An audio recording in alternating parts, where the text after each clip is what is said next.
All right, let's just jump right in. You know how it is today. Everything's a hot take and instant reaction. It feels like finding some real, deep understanding is, well, it's harder than ever, isn't it? So today, we're going to look at something that's a powerful alternative, a really methodical, thoughtful way of looking at one of the world's most complex topics. And this right here, this is where it all starts. This isn't just some catchy slogan, you know? It's a whole philosophy. It's basically a promise to you that we're going to engage on three totally different levels. First, reading the original texts. Second, understanding the world they actually came from.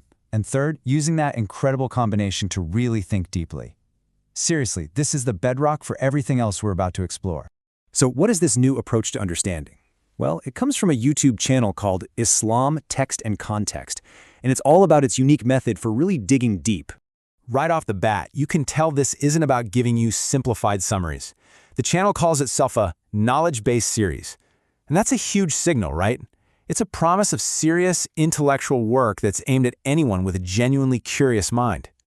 Okay, so what's the actual mission here? What is the channel's central goal? What are they really trying to do? The whole project, literally everything, hinges on this one powerful idea: text and context. The argument is simple, but it's huge. You just can't understand a text in a vacuum, right? It has to be seen in this dynamic dance with its world. You've got the history, the language, the social realities of that time. If you try to look at one without the other, you're only getting half the story. It's just an incomplete picture.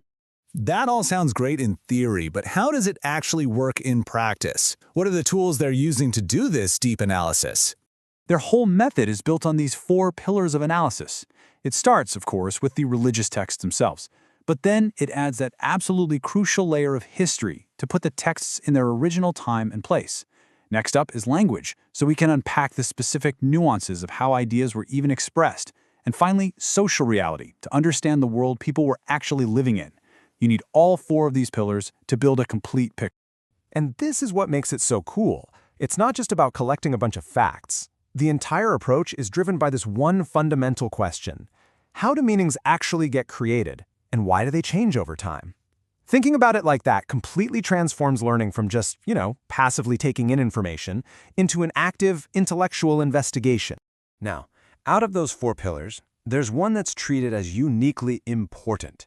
For this channel, the Arabic language isn't just a container for the text, it's the master key.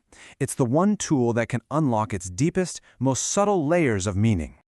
And they don't just glance at the language, they analyze it with incredible precision. They look at the individual word choice, then they look at the linguistic structure, how the words are put together in a sentence, and finally, the overall style. It's this really meticulous, multi-layered approach that shows how every single piece of the language helps build the final meaning.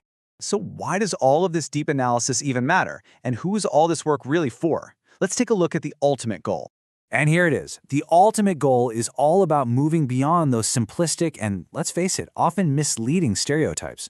The whole point is to build something way more valuable, a rational understanding, one that's based on evidence and logic, and, just as important, a dialogical one.